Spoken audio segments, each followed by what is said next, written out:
Dalam mencapai umur 100 tahun ini, saya harus memberikan gambaran kepada veteran ke seluruh negara dan juga kepada masyarakat, juga ke pimpinan negara bahawa Persatuan Veteran ATM ini telah menjadi satu persatuan yang berjaya dalam misi penubuhannya, iaitu mengutamakan kebajikan.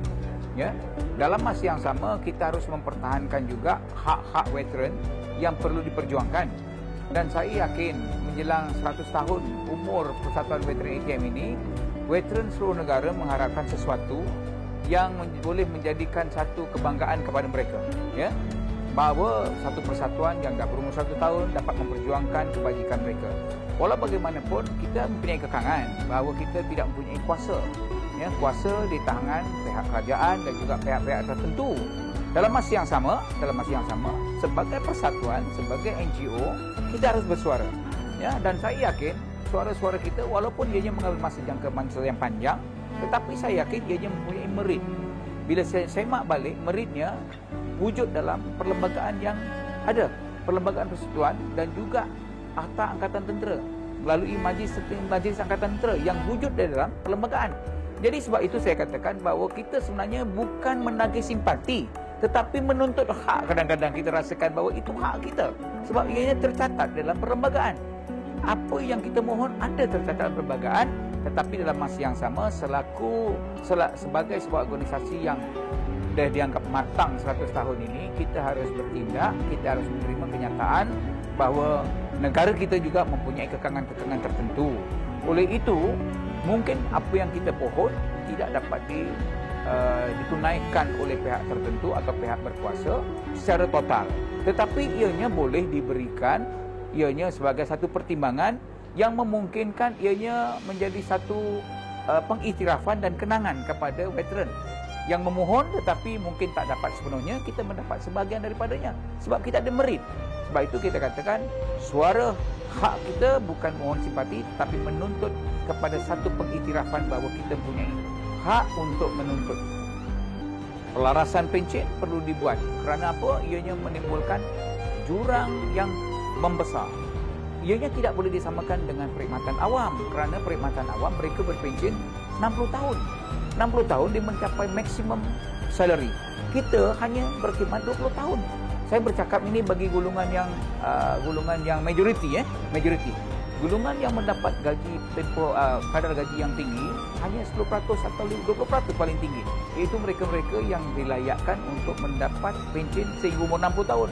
Atau kalau dia berpangkat rendah sikit, contohnya Lieutenant Colonel. Lieutenant Colonel dia mesti tamat pencen pada umur 58 tahun. Kemudian yang Major umur 56 tahun contohnya ya, ataupun Captain berumur 54 tahun dia dah pencen. Tetapi mereka telah berkhidmat jangka masa panjang. Tetapi bagi mereka-mereka ini yang lain-lain pangkat, mereka hanya berkhidmat 21 tahun dan pencen. 21 tahun jangka masa perkhidmatan mereka, gaji mereka pun tak sempat macam perkhidmatan awam boleh pergi 60 tahun. Sebab itu saya katakan saya nak mengulas sedikit contoh yang diberikan oleh Panglima Angkatan Tentera. Bahawa anggota tentera semasa dalam perkhidmatan, alhamdulillah. Tetapi bila pencen saja mereka mempunyai pendapatan bawah dari pendapatan postman ataupun pembantu pejabat. Bila pencen, kerana mereka pencen umur 40 tahun. Dan dari ketika itu mereka harus meneruskan perkhidmatan atau penghidupan yang mencabar. Ya, jadi ini yang perlu diberikan perhatian. Yang kedua tentang perjuangan kita iaitu mereka-mereka yang tak berpencen. Walaupun mereka tak berpencen, mereka berhenti di kala umur sebelum tempoh pencen, tapi di situ ada satu clause mengatakan tempoh perkhidmatan mereka adalah perkhidmatan yang diperakui oleh kerajaan. Ya, 10 tahun, 13, 15, 18 diperakui oleh kerajaan. Okey. Jadi pengorbanan mereka selama 13 tahun, 15 tahun perlu diberikan perkhidmatan, pengiktirafan. Dia sudah diperakui oleh kerajaan sebagai satu skim perkhidmatan yang diperakui. Tetapi kenapa tidak diiktiraf pengorbanan mereka ini? Sedangkan pengorbanan mereka berbeza. Pengorbanan itu saya katakan mereka walaupun 10 tahun, 13, 15, mereka terlibat atau terkongkong dalam dua undang-undang perlembagaan persekutuan dan satu lagi ialah akta kita yang memperkokoh, memperketatkan segala segi kehidupan kita. Kita tak bebas macam penjawat awam. Ya, saya nak bagi contoh terlalu banyak lah. Ya. Yang ketiga tadi saya katakan, saya masukkan iaitu selepas balasan pencet kepada yang tak berpencet. Yang ketiga tentang tribunal pengampunan. Mereka ini, kita kalau nak ulas tentang apa yang berlaku semasa perkhidmatan terlalu banyak. Jadi mereka ini diberhentikan dalam berbagai-bagai sebab. Ya, dan saya yakin bila mereka dijatuhkan dalam kategori ini, mereka macam terhukum sepanjang kehidupan mereka, termasuk ahli keluarga. Membezakan di antara mereka yang digelar veteran walaupun mempunyai tempoh perkhidmatan yang sama kemungkinan macam yang berumur 10 tahun tetapi dia berhenti sendiri, 13 tahun berhenti sendiri, berhenti secara baik, mereka mendapat menikmat daripada kerajaan segala-galanya, dapat daripada diri sendiri, dari anggota dan juga ahli keluarga. Tetapi bila dia dikategorikan sebagai tidak layak veteran, habis semua sekali apa inisiatif daripada kerajaan, langsung mereka tak dapat.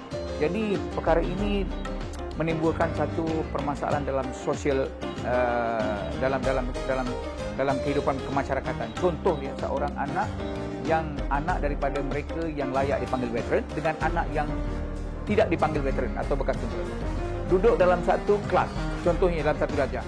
Kemungkinan anak veteran yang diiktiraf ini bila masuk universiti dapat 1,500 daripada lembaga tabung angkatan tentera, contohnya lah, ataupun daripada yayasan veteran 1,500. Anak yang daripada mereka yang tak diiktiraf sebagai anggota tentera tadi tu, anggota veteran tadi, tak dapat langsung. Jadi anak ni akan tertanya-tanya, kenapa saya tak dapat? Kenapa dia dan anak askar dapat, anak tentera juga?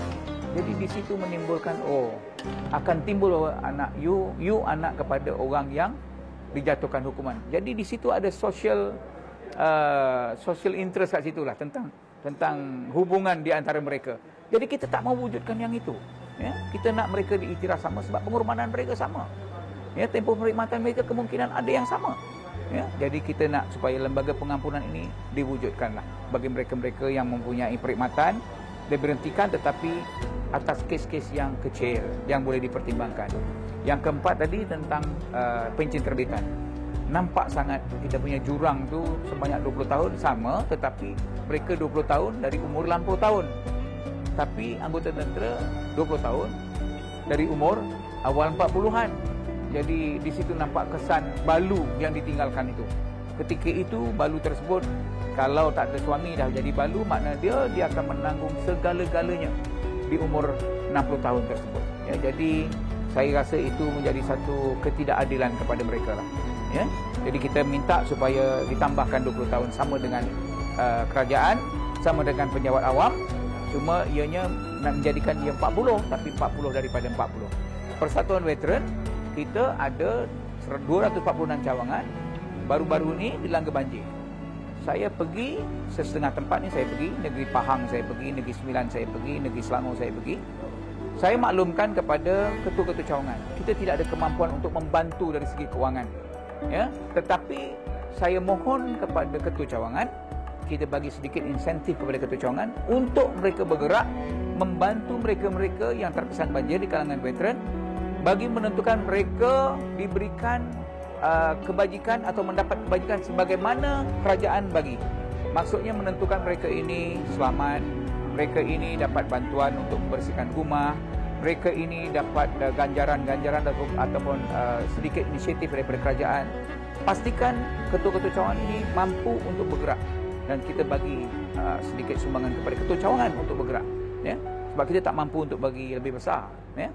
Kepada pihak Jabatan Ahli Veteran yang mendapat peruntukan daripada kerajaan, ya, dan juga daripada tabung pahlawan, saya mengharapkan supaya mereka ini atau Jabatan Veteran memberikan sumbangan kepada mereka-mereka yang terkesan banjir.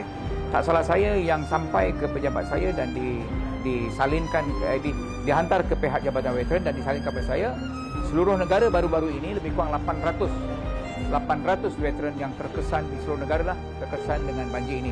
Dan saya ingin sangat-sangat mengharapkan pihak Jabatan Veteran yang saya yakin mempunyai keuangan yang cukup hasil daripada kerajaan ataupun daripada tabung pahlawan, salurkanlah bantuan kepada mereka selain daripada apa yang dapat daripada kerajaan. Sama juga dalam COVID juga, kita tidak menyangkal bahawa kerajaan mempunyai banyak insentif kepada mereka-mereka yang terkesan COVID.